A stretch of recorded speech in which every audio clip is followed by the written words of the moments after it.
Pessoal, professor Gerson, estou gravando aqui a nossa segunda aula. Aqui, primeiro exemplo, eu já salvei ele aqui numa pasta de projetos que eu tenho.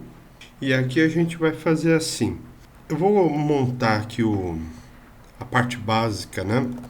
Então, vou usar lá que ele include. No caso aqui, vou precisar std.io. E aqui eu vou escrever minha função principal, como de costume. Aí o que acontece? Suponha o seguinte, qual que é o propósito desse exemplo aqui, que inclusive no nome do código fonte tá exemplo tipo estruturado 1. O que é um tipo estruturado? Bom, antes vamos pensar o seguinte. O que é um tipo primitivo? Int é um tipo primitivo. Então, eu vou lá, guardo um valor, por exemplo. Tem um tipo char, né? Então, eu guardo uma letra e aí a gente guarda com essa aspa simples que a gente chama. Aí vai. E por aí vai, né? Double, float, isso são tipos primitivos. Mas suponha que eu precise guardar em uma variável, para ter uma integridade de informações, um conjunto de tipos. Como assim? Vamos imaginar, vamos fazer uma analogia, uma comparação com um cadastro, uma ficha que você preenche. Eu cheguei a preencher várias fichas no papel, né? Agora a gente preenche no online, né? Essa ficha que você tem que colocar o nome, endereço, contato, e-mail, né? Por aí vai, tá? Dependendo do que é essa ficha, nesse cadastro, esse formulário, tem várias informações que você precisa digitar. Então, que variável que guarda vários tipos de uma vez? Não tem. Tem os tipos primitivos aqui e tal, né? Tem o array. Tá, o array ele vai guardar, se eu tiver um array do tipo float, ele vai guardar, sei lá, n números inteiros, né? Eu quero um array tamanho 100, então ele vai guardar 100 números inteiros. Real, perdão, né? Se for int, inteiro. Se for char, vai guardar caractere, por aí vai. Então não tem um tipo, até mesmo porque cada formulário guarda os seus detalhes específicos, certo?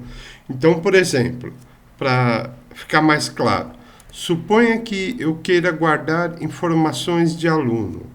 Então eu vou fazer assim, eu vou escrever uma estrutura, um tipo estruturado, tá? Que a gente chama de struct, tá vendo que está em azul, palavra reservada na linguagem C. Struct aluno. E aí eu abro e fecho a chave, deixa eu separar aqui, ó. Veja que a chave que eu fecho aqui, ela é acompanhada do ponto e vírgula, porque isso daqui é um comando, tá? Todo esse bloquinho aqui é um comando. E aí, nessa estrutura, o que eu posso colocar? Bom, posso colocar o nome do aluno, né? Quero saber o nome do aluno. Só que em C eu não tenho tipo string. Então eu vou definir uma cadeia de caracteres. Uma string é uma cadeia de caracteres, basicamente. E aí, tamanho 40, por exemplo, né? Porque 40 caracteres dá para representar todos os nomes. E aí eu vou colocar também o que eu preciso saber do aluno, o RA dele. O RA pode ser inteiro, por exemplo, a idade, a quantidade de faltas, por aí vai. Posso ter N campos aqui, cada membro aqui do struct, a gente chama de um membro, simplesmente um campo do meu struct, tá? Então eu montei uma estrutura. O que é isso aí? Um tipo estruturado, é um tipo novo. Não existe o tipo aluno em si, mas eu acabei de criar, tá? E o legal então é que eu posso criar os meus tipos. Isso é muito bom. Aí como que eu uso isso então agora? Porque, isso aqui é uma função. Não é uma função, tá?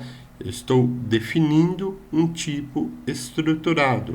Não confunda com função, que não é isso. E aí, então, eu faço o quê? Bom, então quer dizer que, será que eu posso declarar variáveis do tipo struct? Sim, do tipo struct aluno, né?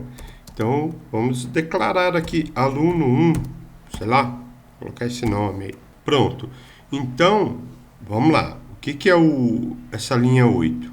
Aqui é o tipo, eu tenho que escrever struct aluno, tá?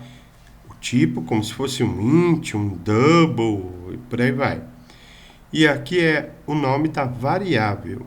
Ou seja, essa variável aluno, ela contém duas variáveis dentro dela, dois campos, nome e RA, que são de tipos diferentes. Eu posso ter um struct com campos de mesmo tipo? Posso, tá? Posso também. Então, aqui o que eu vou fazer? Vamos colocar aqui assim, ó. Agora eu quero que informe nome do aluno, tá? Eu vou entrar via teclado com o nome do aluno. O nome, eu posso usar o getS. Aí, o que eu vou ler?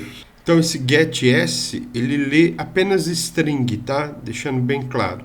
Então, aqui, como que eu faço? Eu quero ler o quê? O nome. Mas concorda que isso daqui parece que não vai dar certo. Por quê? Nome não é uma variável que eu declarei aqui no main. Ela não aparece aqui. Eu declarei aluno 1. Aluno 1 é a minha variável. Só que aluno 1 contém duas variáveis, dois campos. Aluno 1, então, é um tipo composto, uma variável composta. Então, como que eu faço? O aluno 1 é a minha variável, que contém nome e RA. Como que ele sabe, já sabe que vai guardar no nome? Não sabe, eu tenho que informar. Então, existe um operador ponto, que acessa um dos campos que eu quero, que nesse caso é o nome. E aqui também vou colocar lá, informe, né, o RA. Dois pontos. E aqui é a mesma coisa, só que eu não vou usar gets, né? Vou usar o scanf. E aí, o que você vai fazer aqui? Bom, o scanf, como eu já havia dito, ele tem um especificador, quer dizer, a variável que você vai ler, a primeira variável, no caso aqui vai ser a única dentro do scanf, porque ele pode ler várias variáveis ao mesmo tempo. Então, a variável que eu vou ler aqui, ela é %d.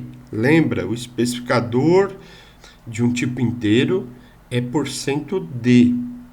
Aí você vai falar, no gets você não colocou o especificador. É porque não tem.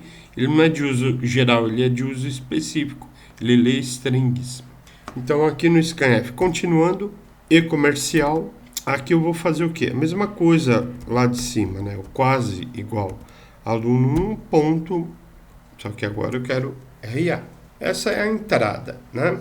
É assim que eu uso um tipo estruturado, tá? Agora, o que eu vou fazer? Suponha ainda que, e se eu quero duas variáveis, então eu coloco struct aluno, do jeito que eu fiz aqui, aluno 2, aluno 3, declaro quantas variáveis eu quiser. Se eu quiser 100 alunos, aí é aquele exercício que eu passei para vocês, que eu quero juntar o array com o struct. Aqui, o que a gente vai fazer? Além, né, do que já foi escrito aqui, né, além do que foi definido aqui. Pedir para exibir também, né, que eu vou pedir para exibir. Para exibir, vou usar o nosso querido printf.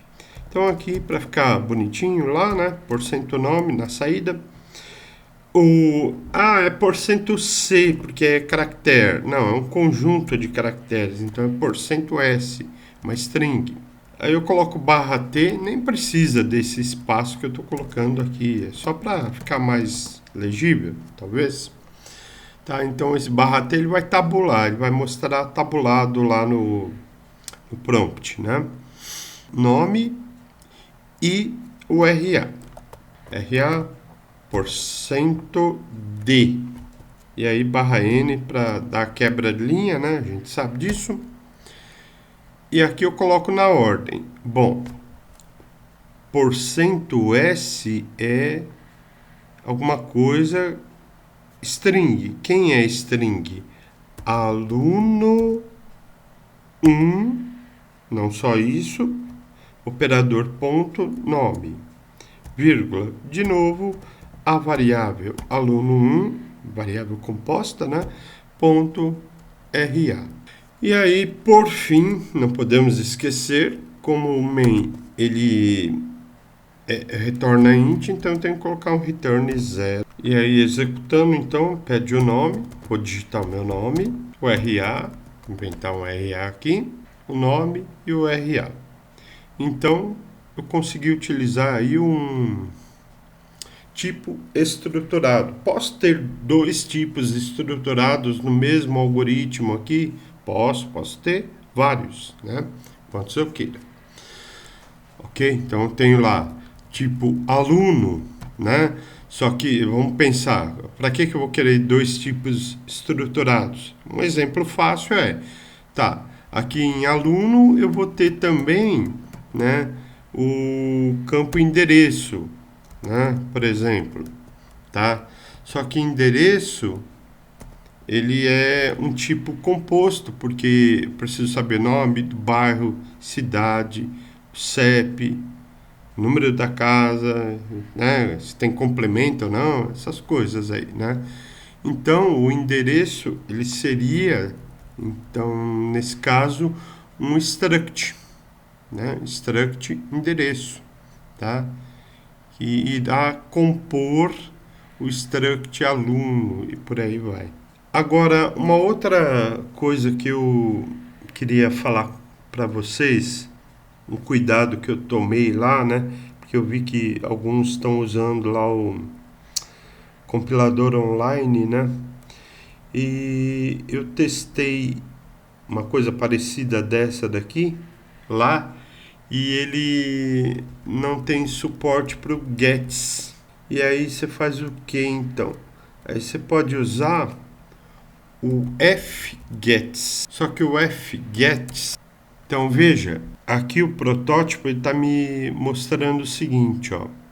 Eu preciso passar para ele um char asterisco, já vou dizer o que é isso, um int, um valor inteiro e um file, né? Bom, aqui para nós, o que seria, tá? Só para ficar mais prático o negócio por enquanto. Primeiro parâmetro, eu vou colocar aluno 1.nome, vírgula. O segundo parâmetro, veja que aparece em cinza aqui, né, as dicas do que tem que ser colocado. Esse int é o seguinte, por que o gets não aparece nesse compilador online que é atual, né? Não tem suporte para o gets. Porque o gets, ele não... Você viu lá como eu usei, né?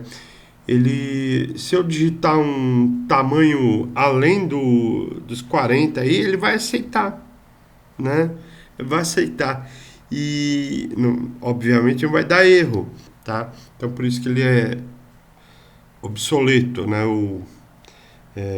Desaconselhado. Aí você pode usar o fgets, como eu falei, né? E aí você tem o controle desse tamanho. Como que tem o controle? Que é esse valor inteiro aí. Size of, tá? Esse size of, ele é uma função. Traduza o que é size of. Tamanho de. Tamanho de quem? Da variável ponto nome. Ou seja, ele tem o controle do tamanho lá, que é 40. Ele não vai permitir que ultrapasse esse tamanho, ok? E aí o terceiro parâmetro tem a ver com o quê? Com arquivo. Pode ser um arquivo, mas aqui é o buffer, né? Ou seja, da onde que eu estou retirando essas informações que eu digito no teclado? Do buffer do teclado, que eu acesso através do stdin. Aparece aqui, ó. Tá? Então esse stdin é o que? É o acesso ao buffer do teclado. Basicamente isso. E aí vamos testar. Vai aparecer um negócio diferente aqui, eu vou explicar.